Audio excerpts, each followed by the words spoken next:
الحمد لله وكفى وسلام على عباده الذين اصطفى أما بعد أعوذ بالله من الشيطان الرجيم بسم الله الرحمن الرحيم وأما ما ينفع الناس فيمكث في الأرض وقال رسول الله صلى الله عليه وسلم خير الناس من ينفع الناس سبحان ربك رب العزة عما يصفون وسلام على المرسلين والحمد لله رب العالمين اللهم صل على سيدنا محمد وعلى آل سيدنا محمد وبارك وسلم.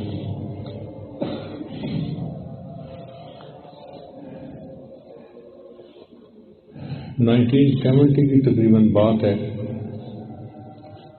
ہم لوگ اس وقت یونیورسٹی میں پہنچے تھے تو ایک مضمون انگریزی کا میں نے پڑھا جو سائنسدان نے لکھا تھا آنے والے حالات کے بارے میں. اس وقت لوگ روبوٹ کا نام سے سنتے تھے، پتہ نہیں تھا کہ روبوٹ ہوتا کیا ہے. اس سائنسدان نے لکھا کہ آنے والے وقت میں سائنسی ترقی اتنی ہوگی کہ انسان ایک روبوٹ بنائے گا جو بندے سے ہر حال میں بہتر ہوگا. بندہ دن میں دیکھتا ہے، اندھیرے میں نہیں دیکھتا. روبوٹ میں نائٹ ویژن بھی ہوگا، وہ اندھیرے میں بھی دیکھے گا. بندہ تھوڑی آواز سنتا ہے، کچھ آوازیں نہیں سنتا.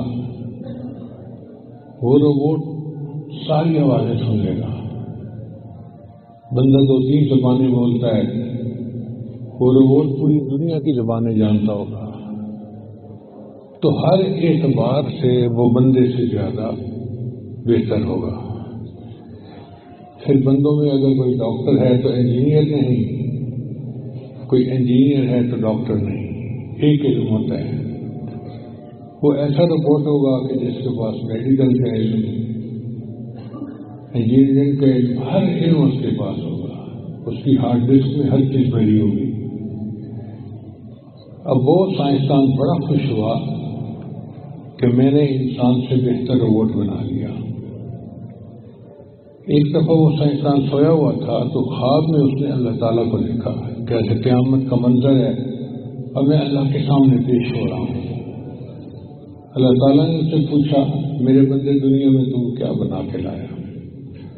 یا اللہ، میں نے ایک روبوٹ بنایا تھا جو تیرے بندوں سے اچھا ہر لحاظ سے.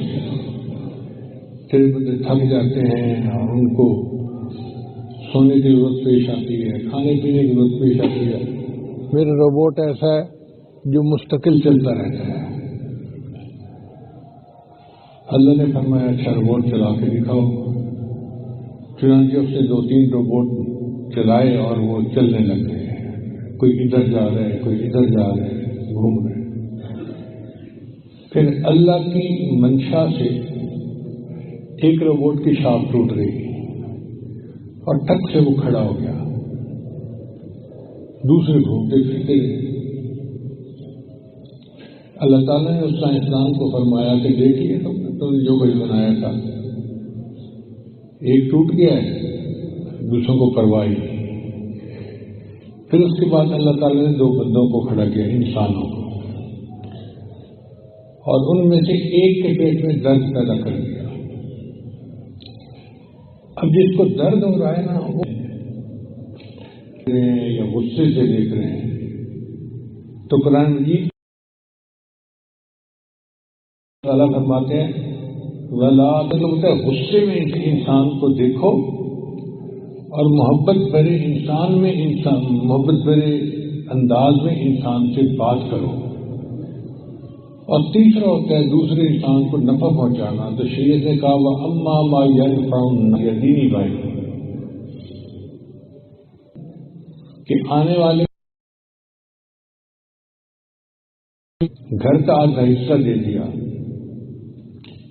یہاں تک ہے کہ اگر کسی کی 2 بیویاں تھیں تو ایک بیوی کو طلاق دے کر اس کا نکاح اس آنے والے بھائی سے کر دیا.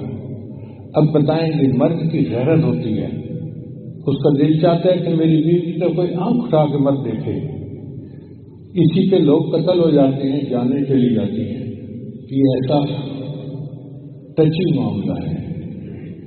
مگر یہ مواخات ایسی تھی کہ انہوں نے اپنے بھائی سے اپنی بیوی کو طلاق دے کے نکاح کروا دیا. مواخات کا اس سے بڑا نقشہ دنیا میں کہیں نظر نہیں آتا. اب بتائیے کہ اگر نبی علیہ السلام نے یہ مواخات سکھائی اور ہمارا یہ حال ہے کہ مری میں اگر طوفان آ جاتا ہے تو طوفان والوں کو کوئی گھر میں گھسنے کیا دینا، ہوٹل میں کمرہ نہیں دیتا. 5,000 جو کرایہ تھا کمرے کا 50,000 کرایہ بنا دیا. ایسے لگتے ہیں جیسے بے حس انسان تھے.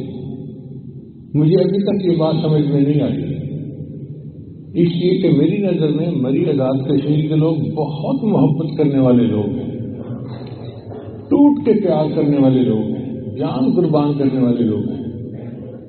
مجھے تو توقع ہی نہیں تھی کہ کوئی ایسے بھی وہ کریں گے. مگر انگریزی میں کہتے